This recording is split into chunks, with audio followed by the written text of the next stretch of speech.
Eu sou a professora Alessandra Ramos. Bem-vindos ao Problematizando com a Matemática. Você vai precisar caderno de matemática ou folha para anotações, caneta, lápis e borracha. Proposta 1.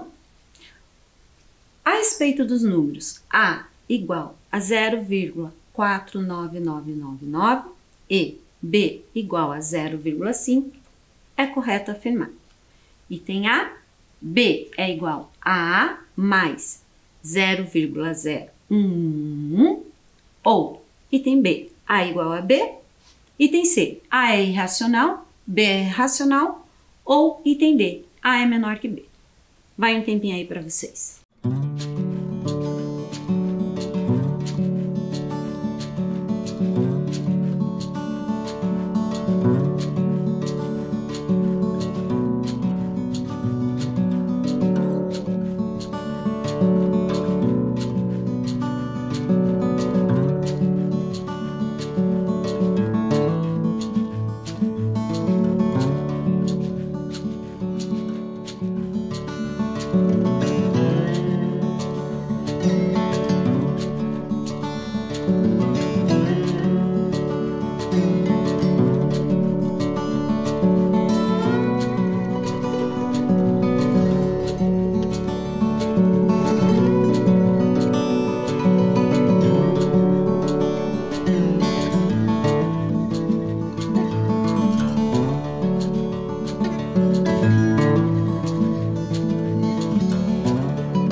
O que nós observamos nessa proposta? Que eles envolvem números com dízimas periódicas. Observem aqui, esse 9, algarismo 9, está se repetindo. O que significa esse reticências? Que é uma dízima periódica e a 9 infinito. Aqui eu observo também o algarismo 1 se repetindo. A reticência significa que esse algarismo 1 vai se repetir infinitas vezes. Então, uma dízima periódica. Vamos para a primeira opção. Considerando a primeira opção, o que foi dito? Que B é igual ao valor de A mais 0,01 e 1, sendo a dízima periódica. O que nós temos de considerações? Eu tenho B, que corresponde a 0,5, e eu tenho A igual a 0,4999. Percebam o seguinte, esse 9 é a dízima periódica e eu já usei uma simbologia diferente aqui. Lá estava reticências. Se vocês observarem aqui, eu coloquei um traço em cima de um algarismo 9 e repeti um menor número de vezes em relação àquela da tela inicial. Aqui eu poderia colocar esse símbolo já aqui e não escrever esse algarismo 9. O que significa? Que o 9 corresponde ao meu algarismo da dízima periódica, nesse caso. Então, vamos substituir esses valores. Disse que o valor de B é igual ao valor de A, coloquei aqui na tela, mais o valor de 0,01, com 1 sendo a minha dízima periódica. Então, somando essas duas parcelas, observe o seguinte. Aqui não é a representação que são algarismos 9 infinitos, algarismos 1 infinito. Imagine que ele termina aqui. Imagine. 1 mais 9 dá quanto? 10. 1 para a próxima ordem. Então, veio 1 para essa próxima ordem aqui. 9 mais 1. Mais 1 eu tenho 11. Mais 1 para a próxima ordem. Eu tenho 11. Mais 1 aqui. Eu tenho 5. Então, observe o seguinte. Eu tenho uma sequência de 1 e somente na soma total disso, o último algarismo dessa sequência é que seria 0. Então, posso sim representar a soma total disso aí como 0,511. Então, daqui nós tiramos o quê? Que o B é menor que esse valor. Vejam lá, o valor do B é 0,5 e esse valor é maior e não igual como estava na proposta do item A. Item B, o que nós temos? Que foi dito que A é igual a B. Nós temos os valores de B e temos o valor de A. Para verificar isso, a gente vai obter a fração geratriz. O que é a fração geratriz? É a fração que representa uma dízima periódica. Então, nós vamos considerar esse valor sendo o meu x. Ok, x é igual a 0,49. Vou multiplicar por 10 essa equação, ambos os lados. Toda vez que eu opero, manipulo de forma conveniente, neste caso, para obter a fração geratriz, eu vou multiplicar por 10, eu faço essa operação em ambos os lados da igualdade. Multiplicando por 10, o que a gente obtém? No primeiro membro, 10x. No segundo membro, muda a posição do 4. Percebam que aqui o 4 está na primeira casa decimal. Multiplicando por 10, ele vai para o inteiro. Ele vai para a posição das unidades. Eu vou partir da mesma equação e agora vou multiplicar por 100 de forma conveniente, tá? Multiplicando por 100, o que eu obtenho no primeiro membro? 100x. E no segundo membro, eu passo a ter a 49 inteiros. Percebam o seguinte, que à direita da minha vírgula, em ambos os casos, eu só tenho algarismo 9, ó. 9, 9. Por que isso? Porque para buscar a função geratriz, eu tenho que fazer um sistema de equação. Observem lá, eu trouxe 100x igual a 49 inteiros, à direita da vírgula só o algarismo 9 se repetindo, e trouxe a outra equação 10x igual a 4 inteiros, e o algarismo 9 à direita se repetindo. Daqui eu faço um sistema de equação subtraindo uma da outra. Quando eu subtraio, eu obtenho quanto no primeiro membro? 90x. E no segundo, eu passo a não ter nem representação decimal, nem dízima periódica.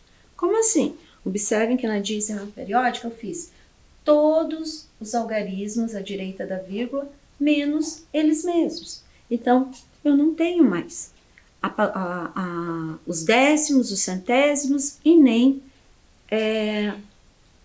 a dízima periódica. E 49 menos 4, 45 inteiros. Daqui nós temos uma equação de primeiro grau. Então, vamos isolar a incógnita para obter o valor de x. 90, que está multiplicando, passa para o segundo membro dividindo. 45 dividido por 90. Usando a calculadora, observem o que a gente obtém. 45 dividido por 90. A gente obtém 5 décimos. Então, obtendo esse 45 90avos é a fração geratriz de quanto? Desse valor. Então, esse valor é igual a 0,4999. Então, nós podemos dizer sim que 0,499 é igual a 0,5. Então, daqui nós temos que A é igual a B. O item C foi dito que A é irracional e B é racional. Então, eu vou trazer o seguinte para vocês. O que é a definição de um número racional?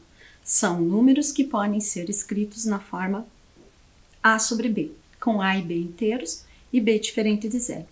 Esses números podem também ter representação decimal finita ou decimal infinita periódica.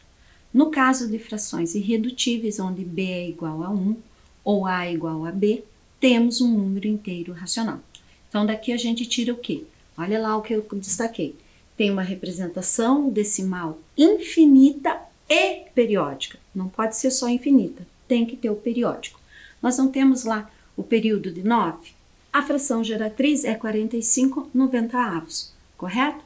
Então, eu representei essa representação decimal infinita e periódica usando a fração geratriz, que é o que se diz na definição. Os números racionais são os números que podem ser escritos na forma A sobre B. Então, se eu escrever na forma A sobre B, eu sim posso considerar que ele é um número racional. E 5 décimos, eu também posso representar nessa forma fracionária. 5 décimos. Daqui nós temos que os dois são racionais. Então, o item está incorreto. E o item D? A menor que B.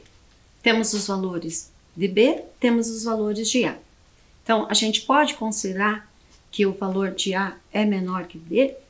Ao analisarmos a fração geratriz, que foi o que a gente fez lá no item B, de determinados números, nos deparamos com resultados como esses. Então, observem que esse número aqui, a minha dízima periódica corresponde a 9.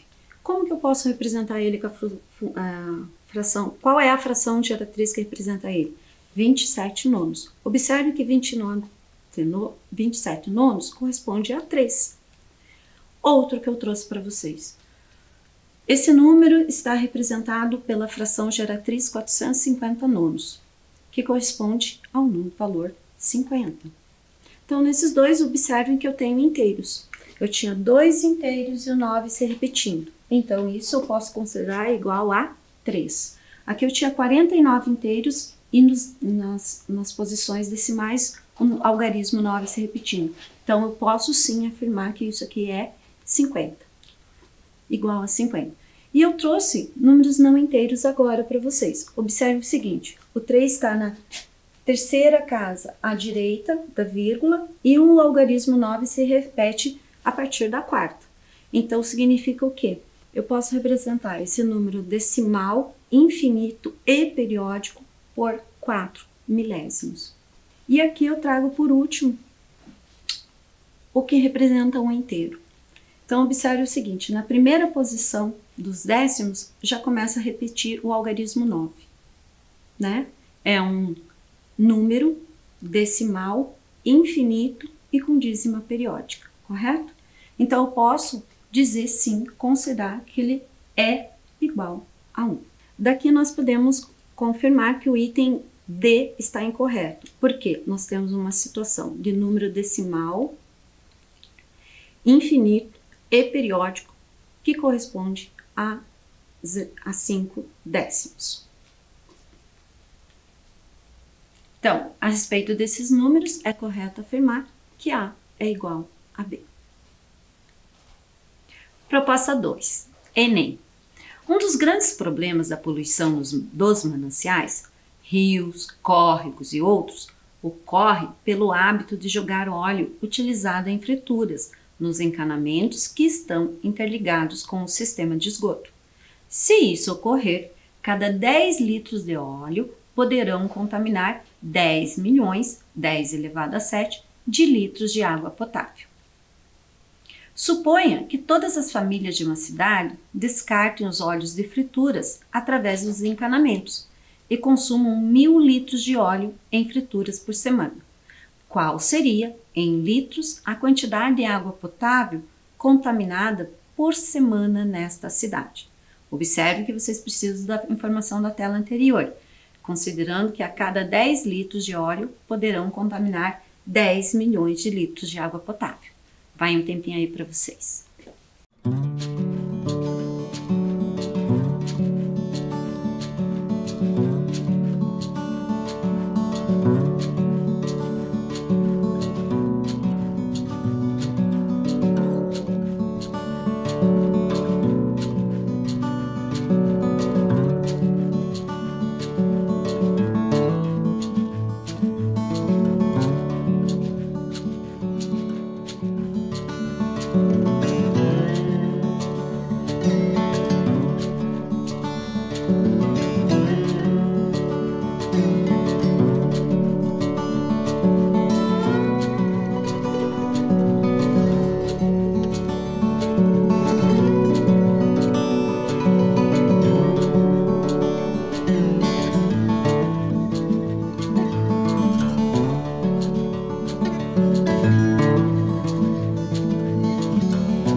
vamos tabelar essas informações. Nós temos aqui na primeira coluna óleo em litros. Na segunda coluna eu tenho a água também medida em litros.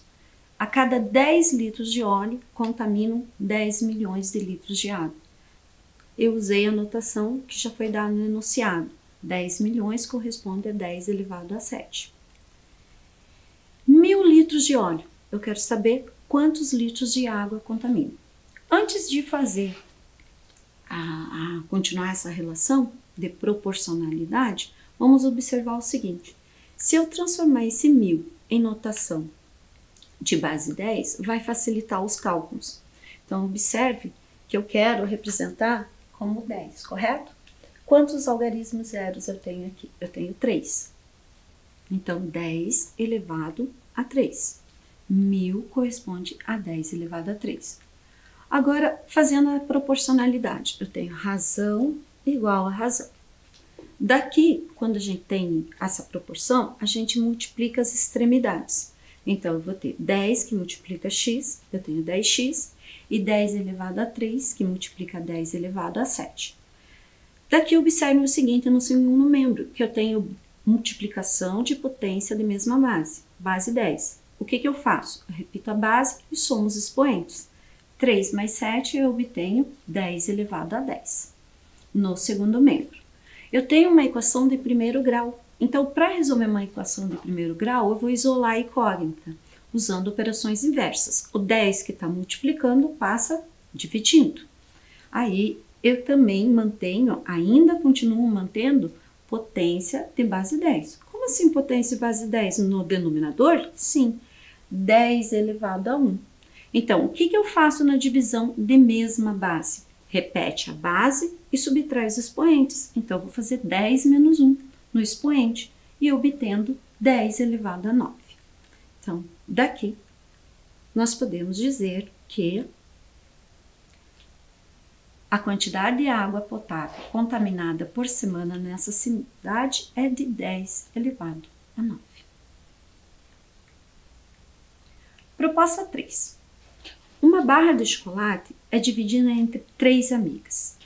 Sabendo que Sally ganha 1/5 da barra, Juliana ganha 2/6 e Roberta ganha 42 gramas, o peso da barra em gramas é... Vai um tempinho aí para vocês.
E aí, vamos representar essa barra de chocolate dividida. Então, nós temos a primeira divisão, 1/5 referente à minha barra, ao meu inteiro. A segunda divisão corresponde a 2/6 do meu inteiro. Observe que o número de divisões são diferentes. E, somando as duas, eu tenho o restante. O que resta? O restante está representado em gramas. Eu tenho 42 gramas. Lembra-se? São 3 amigas dividindo a barra de chocolate. Uma recebeu 1/5 da barra, outra recebeu 2/6 da barra e a outra 42 gramas.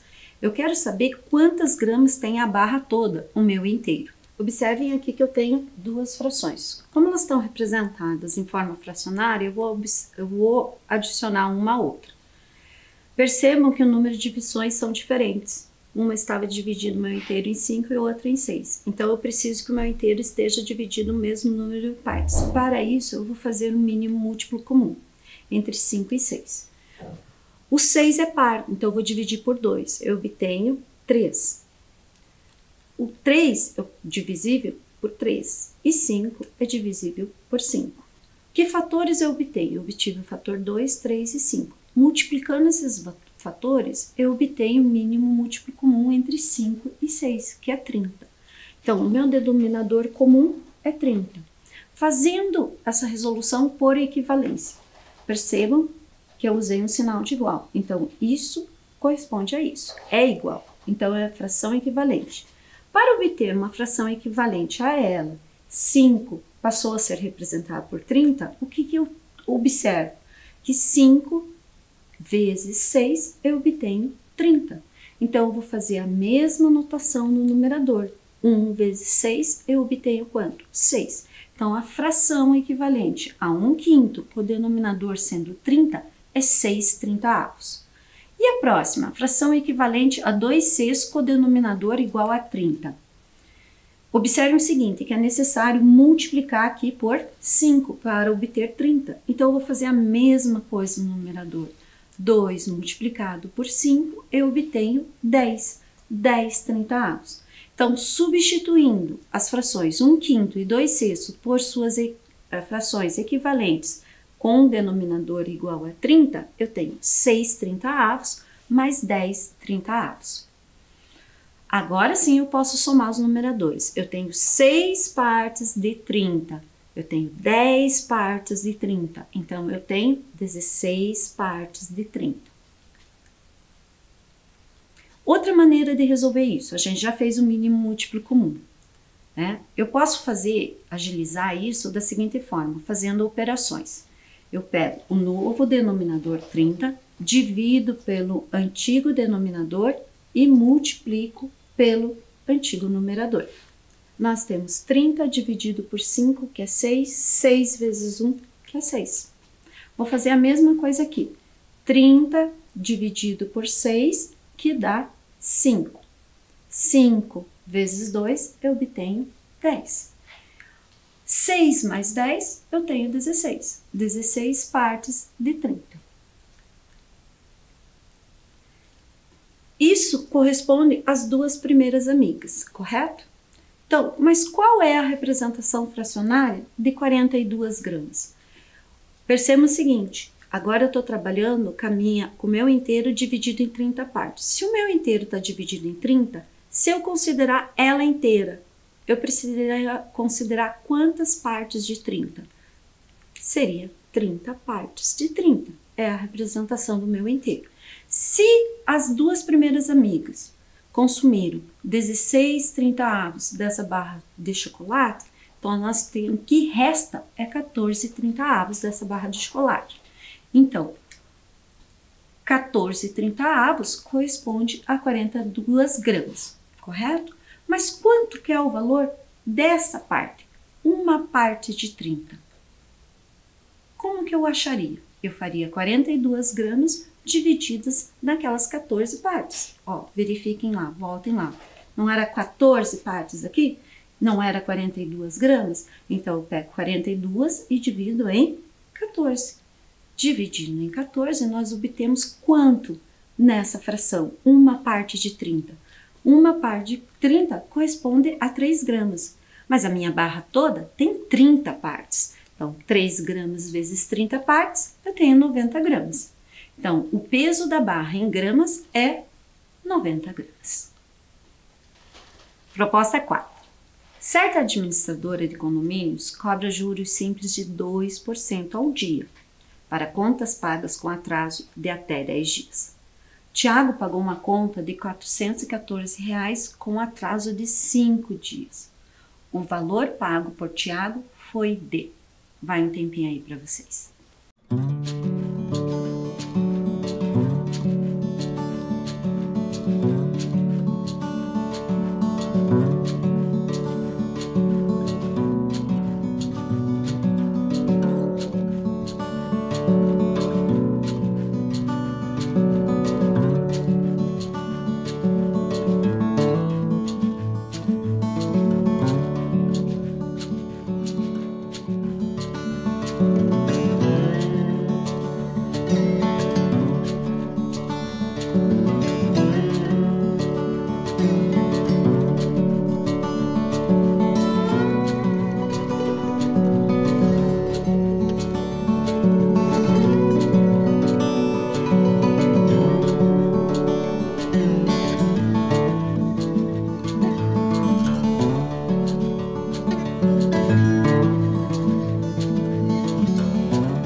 Devemos lembrar sobre juro.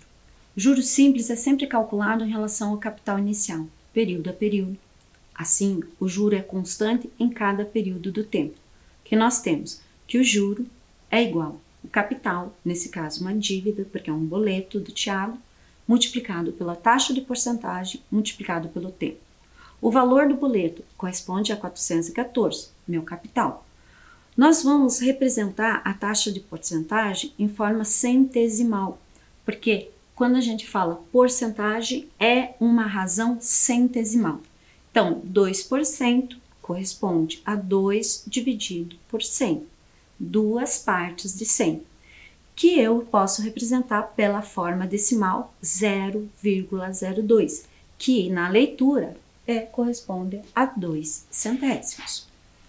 Substituindo, então, a taxa de porcentagem 2 centésimos e substituindo o tempo, que é 5, cuidado.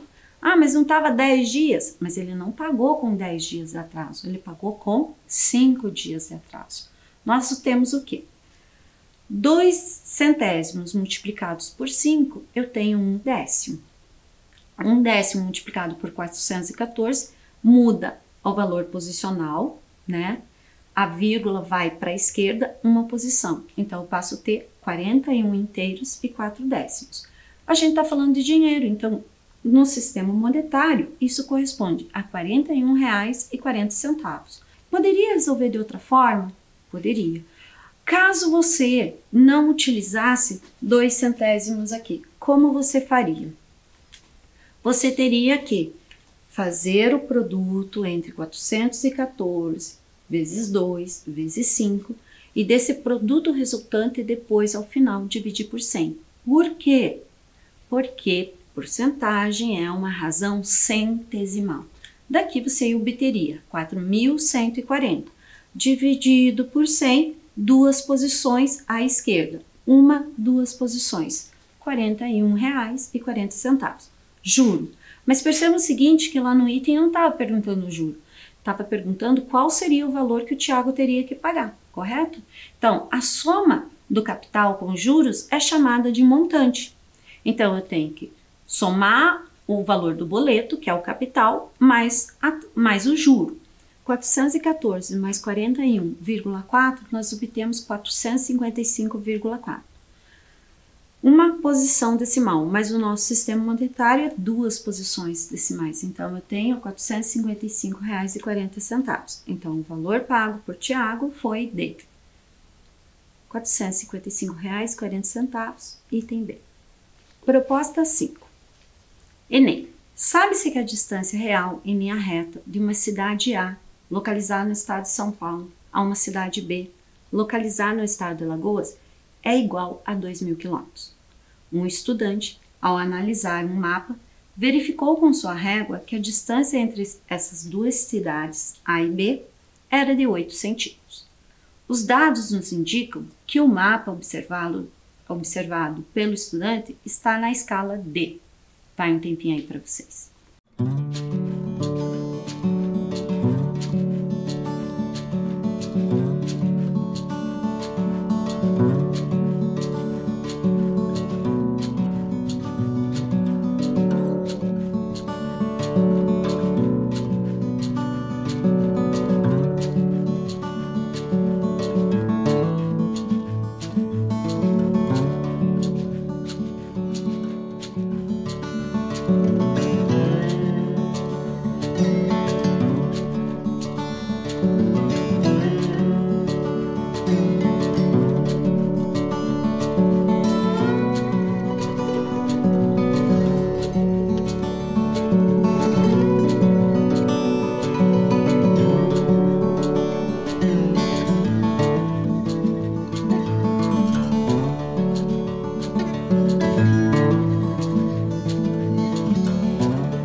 nós temos de informação aqui? Que 8 centímetros corresponde a 2.000 quilômetros.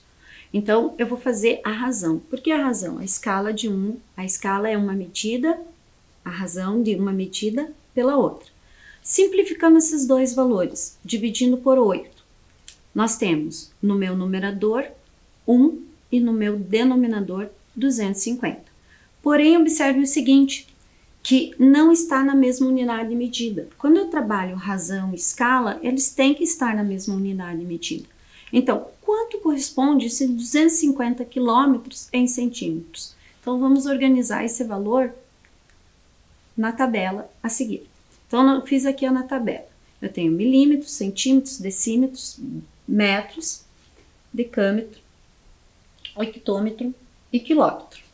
Daqui nós temos o quê? 250 quilômetros. Então, eu vou preencher com o zero no quilômetros, na ordem dos quilômetros. Então, olhem lá, vou ler. 250, olha para cima, quilômetros. Então, preenchi corretamente na tabela. Eu tenho que preencher com algarismos zeros até centímetros. Preenchendo até metros, eu tenho 250 mil, mas eu não quero metros, eu quero até centímetros. Então, preenchendo os zeros até os centímetros, eu obtenho 25 milhões, correto? Mas 25 milhões do quê? Do centímetro. Então, fazendo essa transformação, eu tenho razão com a mesma unidade de medida. Vou simplificar a unidade de medida, porque razão não tem unidade de medida. Simplifico aqui, eu obtenho 1. Então, aqui eu obtenho 1 sobre 25 milhões, a minha razão. Então, os dados indicam no mapa observado pelo estudante que está na escala do item E, 1 por 25 milhões. Até a próxima.